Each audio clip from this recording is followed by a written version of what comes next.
Thank you very much, Toastmaster of the Evening, Khalid, for an incredible introduction. And thank you so much for giving me the opportunity and privilege to conduct this incredible 5W1H Q&A session. So onwards to the first question. Are you ready? Third place winner of the 2022 Toastmasters World Championship of Public Speaking, Mas Mahathir? Yes, let's go for it. All right. So we'll start with the first one. I truly loved your speech. I think I've heard it and listened to it multiple times. Two gifts, your listening ears and your understanding heart. So why this specific set of stories, Mas Mahathir?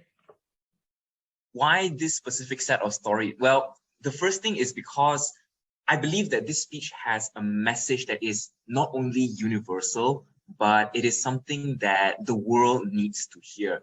And why I say this is because I've counted many times, and I believe all of us may have encountered this many times, where we've witnessed ourselves that people are labeling others, they're avoiding other people just because maybe the style of that person is different from what we expect.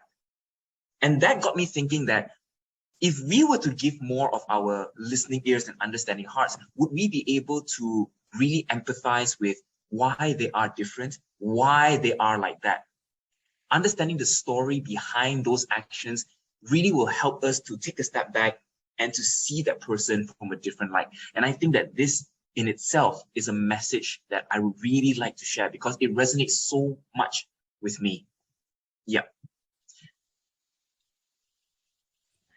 Thank you so much for that.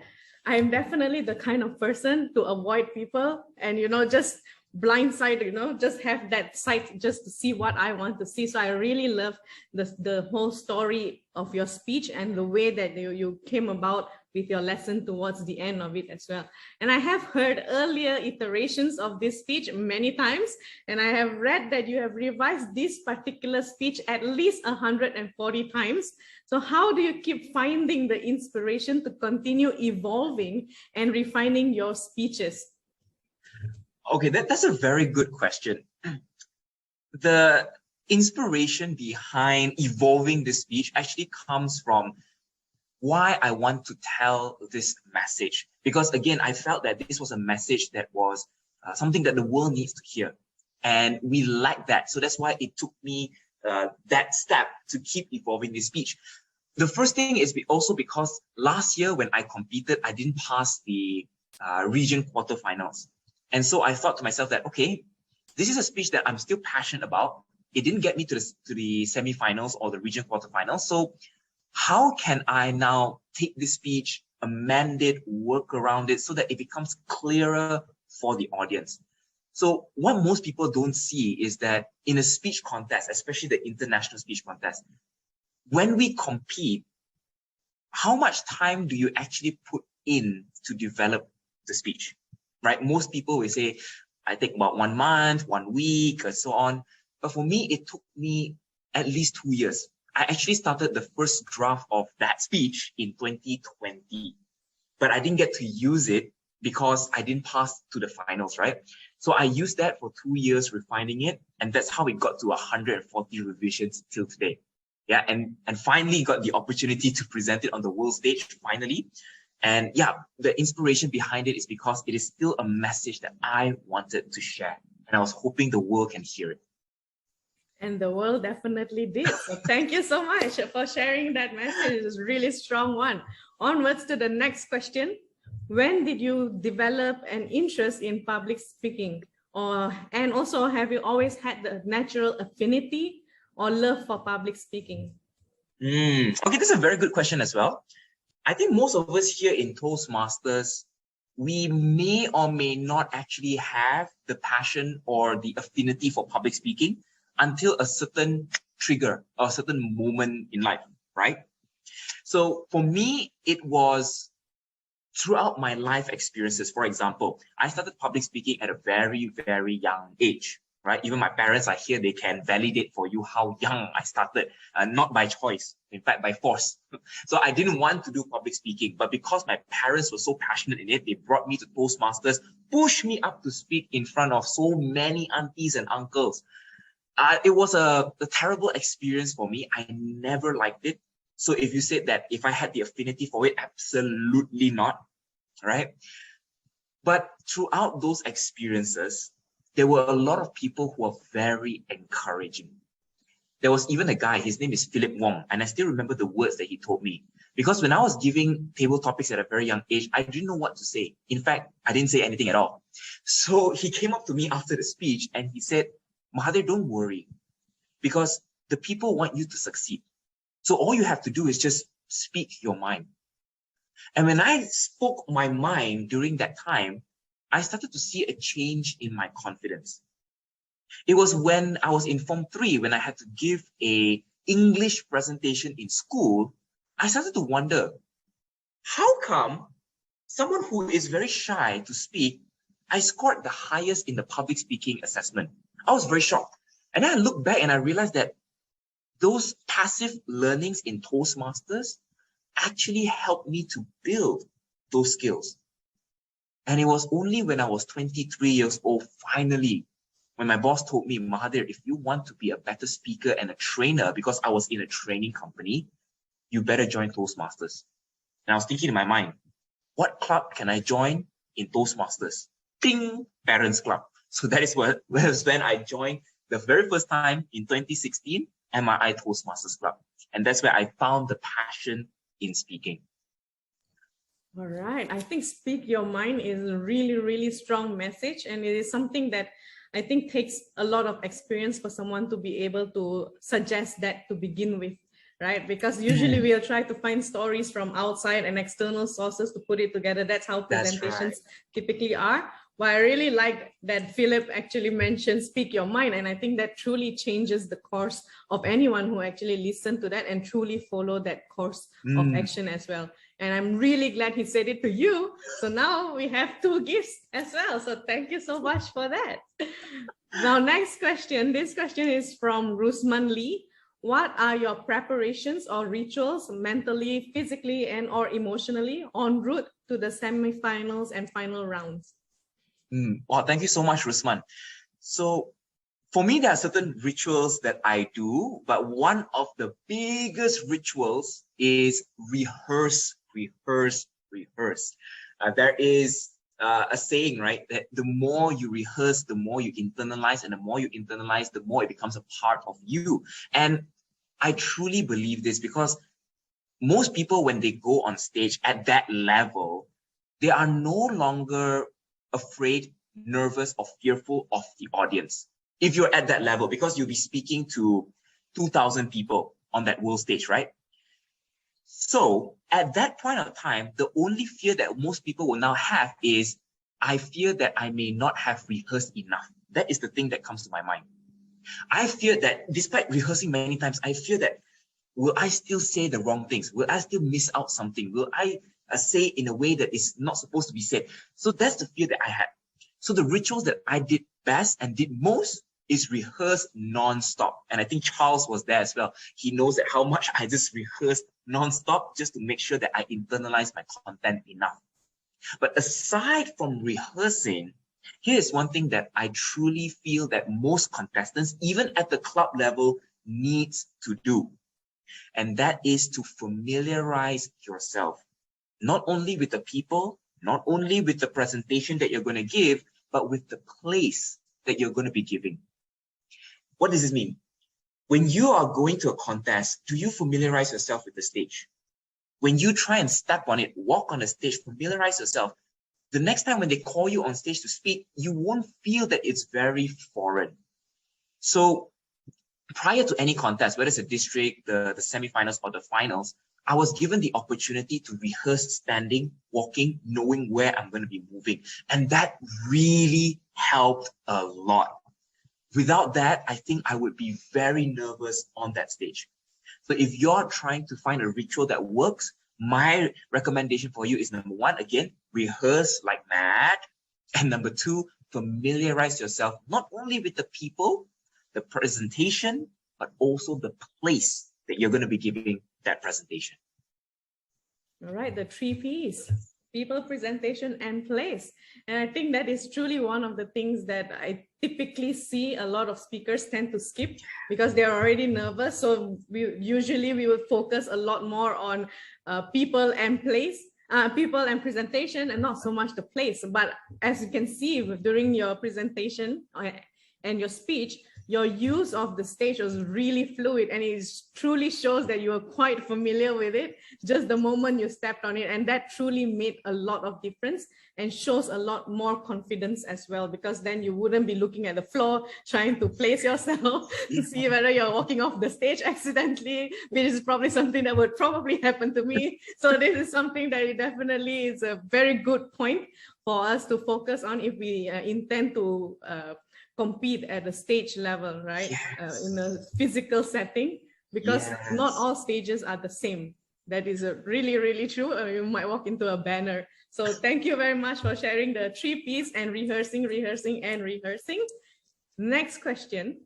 In your opinion, who do you think has helped you in your World Championship of Public Speaking journey? It can be more than one person. Okay, there are actually countless numbers of people who have helped me. For example, Toastmasters members from different clubs who are so gracious and so nice to welcome me to the club, to help me to present and to give feedback on my presentation. The moment I just type online, is anybody willing to help me with this? Somebody say, okay, come to my club, come to my club, come to my club. And that is the beauty about Toastmasters, that people here are just generally so helpful. And they are again, like what Philip said, right? They want you to succeed. So don't take it that when you are contesting in this journey, you're contesting alone. No, when you are contesting, you are having a lot of people who are also supporting you. All you have to do is reach out to ask them. But there are a couple of people that I would really like to acknowledge. For example, my parents, who have been very encouraging. And, you know, they are the kind of person who be my number one supporters. Despite other speakers who are very good, they say, no, you should be number one. Things like that just makes you feel a lot more relaxed, a lot more happy, a lot more encouraged. And I think Toastmasters helps encourage people best. Aside from that, my partner, Jolene, as well, has always been supportive. She has always been looking through my speeches, telling me that, no, despite this, you're still good at that. You know, yes, we can work on this, but you're still good at that. So they help you to shine where you are shining bright. They keep polishing that. And they also help you to find areas to polish better. Now, the other people that actually helped me is Sim Boksan. Some of you may know him. He is Malaysia's champion. He has been many times representing Malaysia to enter the semi-finals. And he is one person who gives without expecting much in return. And that is something that I truly appreciate. Back in 2017, 1 year after I joined Toastmasters, I told myself I wanted to compete. And when I saw him in the district finals, he was amazing as a speaker. And right after that, I told myself I need to get him as a mentor. And it was so lucky for me, I would say, that he decided to be on this journey with me to help me to refine my speeches since 2017 to 2018, all the way now. He was willing to work with me and help me to do this. So that is something that I truly appreciate a lot. There's also one more person, and this person is what I call as a coach. If you are planning to compete in the World Championship of Public Speaking, which I believe all of you here in this room are planning to compete, find a coach that resonates with you. Now, a coach and a mentor is very different, yeah? A mentor helps, and they help you because they really want to help you see you grow. But a coach, of course, you do need to, invest in yourself, so that they will teach you the ropes and help you to get to where you want to go in the shortest time possible. So for this year, the coach that I was being coached by is a guy named Prasian Vasilev. If some of you may know, he is the 2013 World Champion of Public Speaking, and his title was Changed by a Tire. So if you haven't seen that, go check it out. He's an amazing coach. And I think with his support as well, we were able to bring the speeches to where it is today. So yeah, these are the people that I really want to acknowledge. Thank you so much, Mas Mahathir, for that. Here's a question from Rachel. being a member of Toastmasters for a few years yourself, how do you think Toastmasters has helped you in developing your personal brand? Toastmasters definitely does help. And it helps only if you choose to be visible. Now, what does this mean? It means that as long as you put yourself out there, whether it is competing or whether you are taking leadership roles, having that visibility will definitely help you in your professional and personal life. You see, the more you are visible, the more people see that you are credible, right? It does help in that sense. So putting myself up in contesting really helps in my business as well. So as some of you may know, I run something called Mic Front Public Speaking, which is a public speaking academy. And having Toastmasters as part of my whole visibility is not so much of just that. I wanted to improve myself as a storyteller, as a public speaker. And I wanted to find ways to be better and sharp in what I do. And so I compete all the while because I want to keep improving myself. But that has led to visibility. And visibility led to credibility. So people now see that, okay, Mahathir knows his stuff. And that definitely helps a lot in what I'm doing in my professional life. So if you are doing something that is, leadership based, are you taking up the responsibility as a Toastmasters leader that can potentially help you in your other areas in life? If not, maybe it's time to be a Toastmasters leader. Who knows? Excellent point. I think a lot of times whenever we go through something like Toastmasters, the experience in itself is not something that's isolated. It definitely can spill over to our professional and personal life as well. Absolutely. And I think you put it really succinctly and brought us through the whole process of how it took you from just the Toastmasters or public speaking life all the way into your career as well. And it really is befitting, since a lot of what you do in your career also fits into a public speaking sort of space. So it's sort of a symbiotic. Yes. Symbiotic. Yes. So that's really, really nice. Perfectly done. Thank you so much for sharing that. Next question is a question from Tan Yuan Hong. We have been delivering speeches virtually for a little over 2 years. Are there any differences in delivery techniques between virtual and physical settings? And has the virtual experience changed or enhanced your physical delivery of speeches as well? Okay, this one I want to engage with some of the audiences here. Now, if you have ever competed in online, can you put O? If you have competed physically only, put P. But if you have competed for both, OP. Let's see. How many of you? We have an OP here, overpowered. Wow, very good. All right, online only, OP, OP, OP, some P. Wow, OP, OP. Wow, nice. Wow, we have so many OPs here, fantastic. So those who are in the OP category, I'm sure you know that there are some differences between online as well as offline, right? A different style, your stage is so much smaller, you're so refined in an online space, but physical suddenly is big. Now, personally for me, if I were to share with you, I've competed both online and physical, and I would choose physical all day, every day. Online is good experience, but not something that I'm yearning for. Yeah, you lose the audience engagement, you lose that effect from the audience and all that.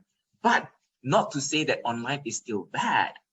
Online did help me to improve on certain areas of my presentation. And that specifically is how I get my expression out stronger. Why I say this, the camera now is so focused onto your facial expression, more so than a physical contest. So in an online setting, your face now has to be able to carry the emotions that you want to share. And people can now spot it a little bit better as compared to physical. So that's one thing that I've learned. In 2020, when I competed first time in the semifinals, I look back at myself. Pardon me for my Melayuness. I look very sotong. Yeah, if you don't know what sotong means, it means that I look very bland and not enough emotions. So I realized that, hey, if I look very sotong then, what can I do to be less sotong? So in 2021, I tried it out. And after watching Mike Carr in 2020, right, I realized that, my gosh, you can do so much with an online stage, and you can tell so much with your expression. So I tried doing that in 2021. And even though I didn't win the regionals, I was so proud of myself. I said, wow, okay, like, at least I now learned something new. Yeah. So there's still a benefit with an online and a physical setting. So those who have not competed for online, try online. Those who competed online only, please try physical, because you're now able to look at different audiences better. You'll now be able to test how your jokes, right, start to resonate with people. Because here's the funny thing. In a physical setting, when you tell your joke, people laugh, correct? Sometimes you may not even know how long they laugh at your joke. So this is a problem. So some people, right, when they laugh, they didn't expect the audience to laugh for too long, and then they cut the audiences off. So physical, what I've learned is, how do you allow time for people to laugh, finish, then you continue.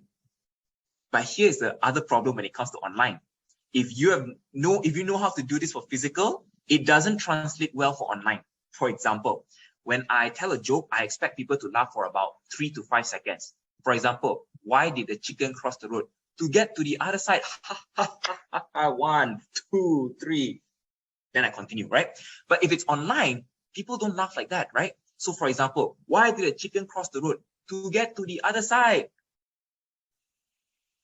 Very weird. Yeah. So when it comes to online, the translation of your skills is totally different. You got to cut your awkward pauses a little bit shorter. Yeah, so that people can feel the joke a bit less awkward. So yeah, both of it has different set of skills. Take up those opportunities, since now our contest will be in hybrid, and I'm sure you will learn so much more. Thank you so much, Mas. I'm going to ninja you a question right now. Right? Did you have to practice, and when you rehearse it, did you plan for the timing and the pauses as well? Because I think for district contest, we were doing it online. And then when we shifted to the international stage, you were doing it physically. So did you have to change your speech a little bit more to be able to fit with the timing? Yes. Oh my gosh, this was the one that was giving me so much stress, because all this while I was competing prior to pandemic. So I had some experience doing physical. But ever since 2020, 2021, 2022, before the regionals, I have always been doing it online. So I've been practicing so much that when I now transitioned to physical, I was like, oh my gosh, it's totally different. I suddenly feel that, why do I feel so new to this? I'm not used to walking on the stage, and then I suddenly walk too much on the stage. People are telling me, Mahathir, why are you walking so much left and right? Why is your head moving like a dog looking at squirrels like that, all here, everywhere? I was like, oh my gosh, am I doing that? When I watched the videos, I was doing that. So yes, the transition to physical was a huge hit for me. So what I had to do, I had to now go to many clubs, do many recordings, and now change certain parts of my script. When am I going to start looking here a little bit more naturally? When am I going to give more pauses for laughters? Is very important, because online I didn't account for laughters, right? I will only account for maybe 1 second, then I move on for my punchline. But this time, when I gave that speech, I knew I had to give more leeways. So if you watch the final speech that I gave, right, I allowed some of the humor to settle down first, then only I continued my speech. Had I not do that, I would have cut off the humor, and people would just feel like, ha ha ha, finish already, here, move on already. You know, that is not a very nice feeling for the audience. I hope that answers the question. That definitely answers my question, because that is the one that boggled to me quite a little bit, because we have been doing online for 2 years and I have done physical sessions. So I know that it is different, but I'm not sure if it's like riding a bike where you automatically remember it, of which I'm pretty sure that's not the case, because it's definitely rusty walking across the stage, where to make your eye contact, how to nod at a person. So that's something that we have to relearn again now that we are going back into physical. And also making sure that the timing is different, because I think when we are online, we can speak pretty quick and still be within the time. But then if we pause for laughter or we pause for effect for the physical session, then we need to take into consideration the timing, and it's a lot more different. It's so easy to disqualify in a contest. So yeah, that is a very good point. And next question, and this is a heavy question. So what's next for you? Where to next? What is your next target?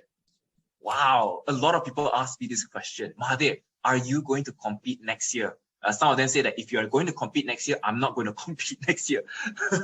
So good news, I'm not competing next year, all right? The reason being is because I'm actually taking a break so that I can find more time to craft my speeches, or rather refine certain speeches better.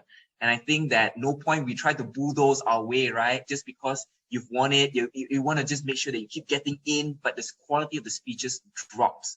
There are some finalists who have made it many times up into the finals or the semifinals. But as time goes by, you start to realize that why are the quality of speeches going down? So I don't want that to happen for me.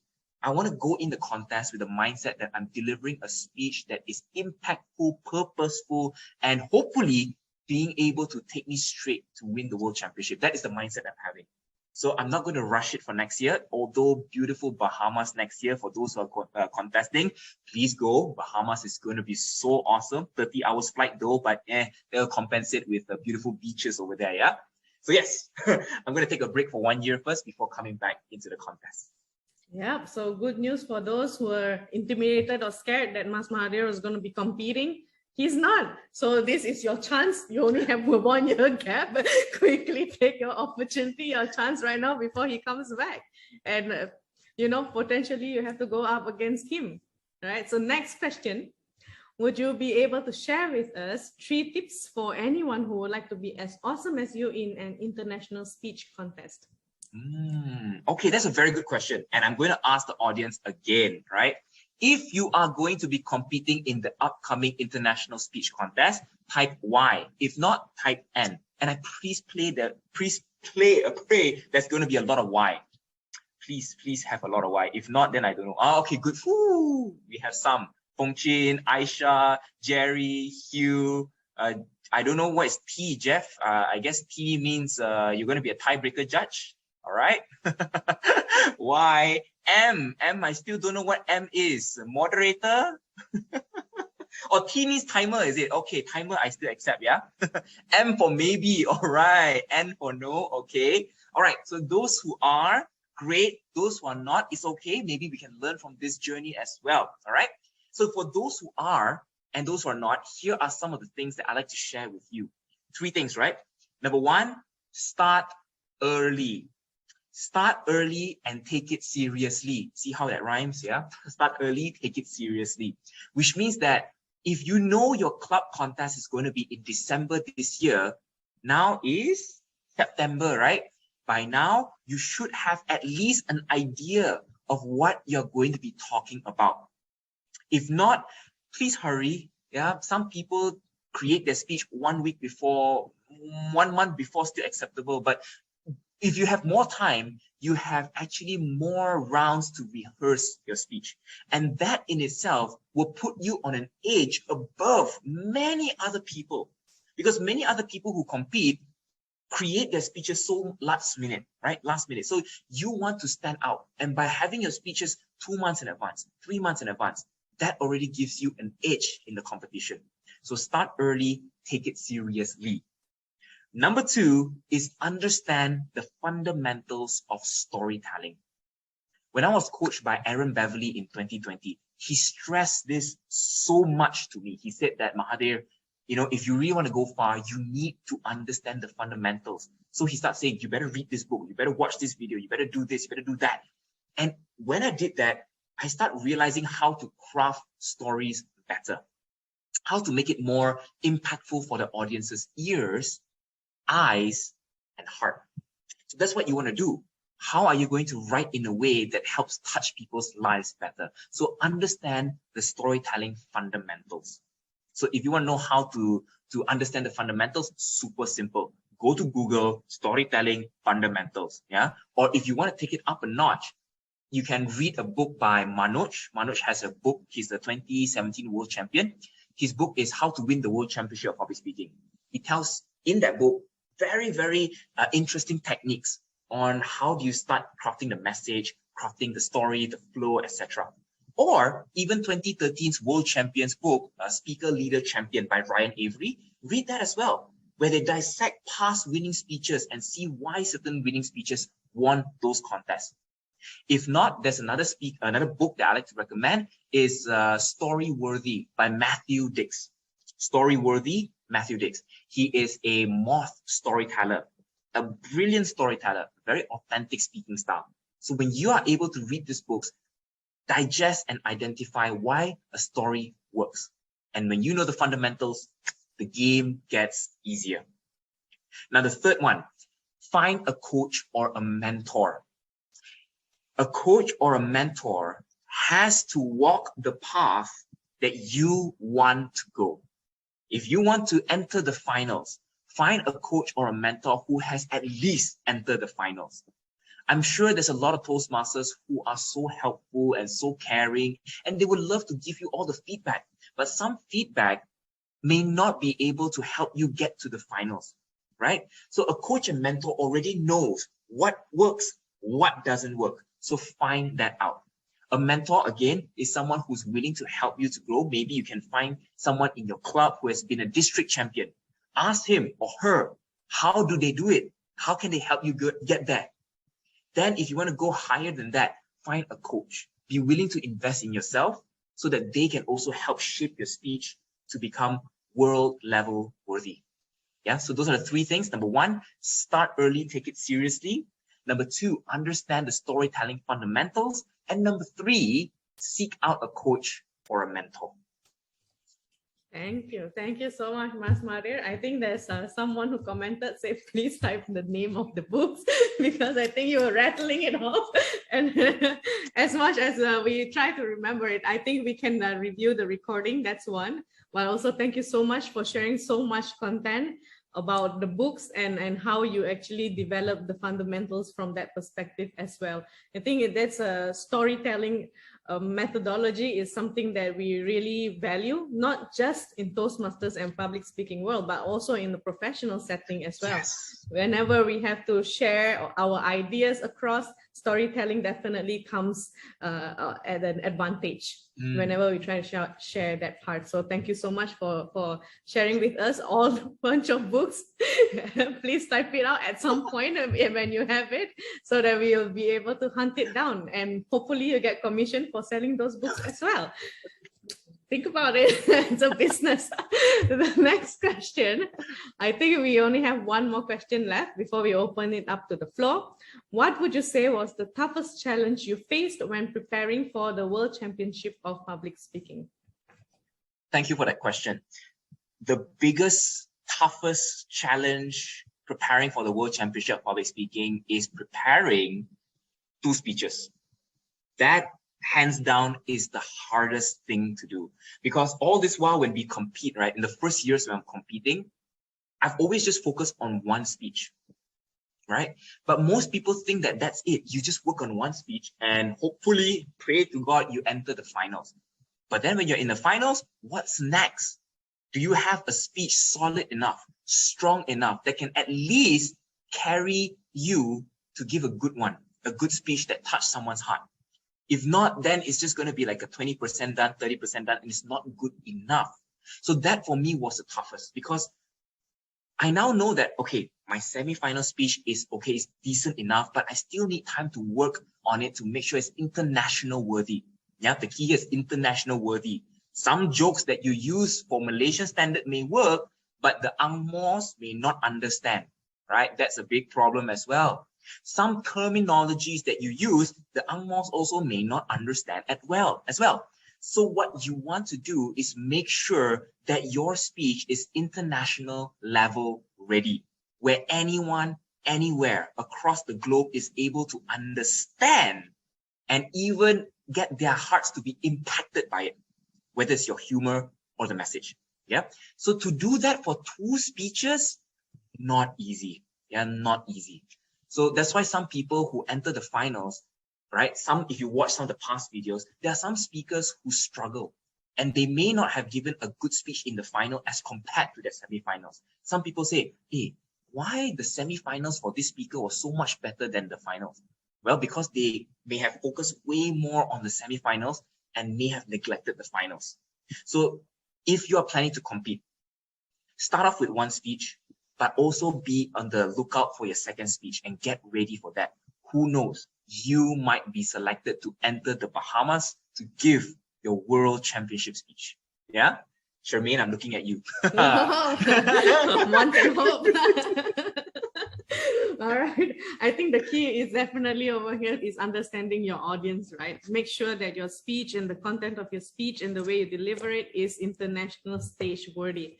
Just like you say, it's really on point, because a lot of times we are so focused on our local audience, we tend to forget that it may not translate over as simply as just, changing some words. So thank you so much for sharing that. Now we'll open the floor for questions. So if anyone has any questions, you could raise your hand and ask the question verbally. If you're shy, you could type the questions to me in the chat and I will read it out. And I believe there was already a question by Louisa. Let me scroll upwards. Okay. Is there any advice that you'd have where you're glad you didn't apply a method or something for your winning speech? Something that you omitted in your winning speech. I hope I got that right, Louisa. Yeah, maybe Louisa, would you like to... Yeah. Oh, okay. What I would like to find out from you, Mas, is, was there any advice that you're very glad you didn't apply it in your winning speech? Maybe it was a hunch, it was so good, and yet something told you it's okay, maybe not for this speech. Any? Yeah. That's a very, very good question. I think most people may have this problem as well, right? So many feedback, what works and how you feel about it. Yes, actually there are a few. Some people said that, Mahathir, your speech is too linear. You need to add in some form of climax where you and your mom has some form of a moment where it's so touching and all that. Some people say, no, the touching moment is a bit too much. You need to focus more on the humor side of your speech. Some people said that, you need to add in a father character in your speech. And yeah, there's so many feedbacks that I received. But ultimately, when I went for the finals in this speech, I chose what I felt works the best. I've tried all their revisions, not to say I didn't try. I actually created version 140A, 140B, for example. The first version is, this is the feedback that they gave. I implemented that. And after going through with my coaches and mentors, they always tell me that, nah, this one is not so good. This one is better. This one is good, but not good enough yet. So I listened to my coaches. They were very kind to share with me what works. But ultimately, I made the decision myself on what I feel I wanted to share and how it sounded most and best like me. If it does not, I omit everything else. So there were some humors in the speech initially where I said to myself, nah, it's not me. So I removed. Yeah. And some storylines I had to cut off as well. I hope that answers your question. All right, thank you so much, Mas Mahathir, for that. Follow your heart and stay as authentic as possible to yourself, correct? Correct. Yes. Next question, someone sent in secretly. Do you have this boring feeling or bottleneck after 140 times of revision and rehearsals of the same speech, and how do you overcome it? Short answer, hell yeah. I got so bored of my speech to the point that when I start the first line of my speech, I actually feel like, whoa, that kind of feeling. And I think if you go through many times, you will feel the same. Imagine this. Watching your favorite movie 140 times. How would you feel? Yeah, it's the same feeling. But ultimately, how I overcome it is I think to myself, how can I use this to inspire the audience? That's it. That was my mindset. When I was feeling like, no, I'm not going to rehearse my speech today, I'm going to just feel so sick of it. Then I tell myself again, if someone in this audience can be impacted and can have their lives changed by this message, will you do it? Okay, fine. So I'll start rehearsing my speech.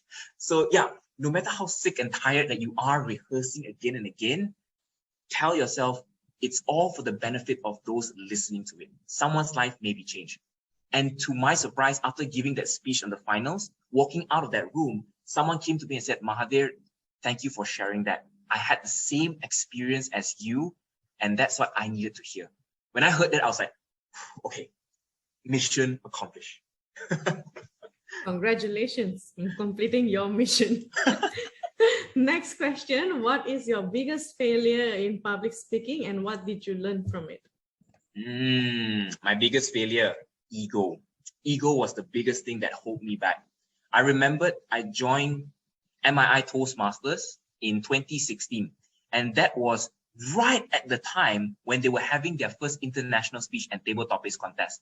I came in with the mindset of, I'm going to win this contest. Easy peasy lemon squeezy. My first goal, beat the Mas family. Who is the Mas family? My family lah. You know, my father, my mother, my sister, all of them competing in the club ma, right? So that's my first goal lah. So when I entered the contest, they announced third place, a lady called Fatima. Everybody start clapping. Oh, good job, good job. Second place, Mas Marlina. Okay, fantastic, fantastic. First place, confirm Mas Mahathir, right? First place, Mas Diana. Wow, my mother beat me. Oh, whoa. That was an ego check for me. But not to say, okay, my family were very good contestants. They were division winners and beyond as well. Okay. But that ego was the biggest failure for me because I realized that ego is something that blinds us from growing and from improving. And from that day onwards, I told myself I needed to find a way to improve myself. And so I started seeking out coaches, mentors, reading books, understanding how the game works, right? Because in a contest, there are two things. There's spoken rules and unspoken rules. So you got to know how to do both. So by understanding that, then only I started to see an improvement in myself. But it was only in 2020 where I fully utilized what I've learned from the failures. And Aaron Beverly told me this, don't aim for the trophy, aim to grow, aim to inspire. And when I did that, everything started changing. Awesome. Aim to grow, aim to inspire. Thank you so much for sharing that. Next question, Yija asks, what are the things that initially worked and then didn't work anymore later? What initially works and I'll give you a heads up. This year in my district speech, right, from club all the way to the maybe the region quarterfinal speech, yeah, I used the analogy of a prawn cracker. So I was saying that rejection is like a prawn cracker. You know, we are like tiny prawn crackers. If we go through the hot oils of rejection, we will grow, right? Just like a prawn cracker. So that worked superbly well in a Malaysian context. Why? We know what prawn crackers are. When I send this speech to my coach, he's like, Mahathir, what is a prawn cracker? When I Google, it looks like biscuits. I was like, oh no. Oh yeah, US, right? They think crackers are biscuits, you know. So it totally didn't work at all. And I started panicking. Hey, if prawn crackers is the only analogy that grows, what else grows? So I started panicking, right? So luckily I was able to find a twist and a change to that, but still remain the food analogy. And that finally worked in the semifinals, which helped me to bring me to the finals. So yeah, that worked in the past, doesn't work now. Yep, again, it's all about knowing your audience as well, right? So that was that is definitely something that would not have occurred to me as well. A good one, that. All right, the next question is specifically, I think, for your business. Do you provide public speaking training for kids? Yes, we do training for kids as young as 5, and our oldest, most senior member or senior participant is as senior as 60-something years old. Yeah, so we do it for a large range of audiences because learning never stops, right? They say the best time to learn is supposed to be a long time ago, but the next time to best learn is now. So that's what we do for all ages. All right. Thank you very much. So anyone who's interested, you can still go. All right. Last question, because our time is almost up. What are the benefits of winning international speech contests, Some people may just say, so what? You won't get a cent, as in you don't get paid, just a trophy. Come, I buy you one from a stationery shop. So what are the benefits of winning international speech contest? Over to you. Thank you. Hey, yeah, whoever asked that question, hey, you are spot on, man. That's a really, really good question. You know why? Because when I told this to my fiance's father, right? I said, hey, I'm going to be competing in the World Championship of Public Speaking. The first question he asked me, oh, good, got money? I said, no money lah. Then for what contest? Wow. So you're not the only one. Many other people ask me the same question. So what I told him is, I'm going to share with you as well, is you don't get direct money, you get indirect money in a way. What this means is the credibility, as I mentioned, right? The more you are visible, the more you showcase your credibility. And the more you are credible in your field, the more people seek out and reach out to you in hopes that you can also help them to walk the same path, to improve themselves. So that in itself will be able to shape you holistically. So yeah, you may not win prize money, but that in itself, the experience, number one, you learn from it. And number two, you're able to use that to help other people to walk the same path. I hope that answers your question. Perfect. I think there's one more question, and it's from Sylvester. Sylvester, over to you. Yeah, greetings from me all the way from Sabah, Misompuru, Toastmasters Club. Oh, hi. Yeah, first up, I would like to congratulate you on your third place winner speech for the Sales World Championship.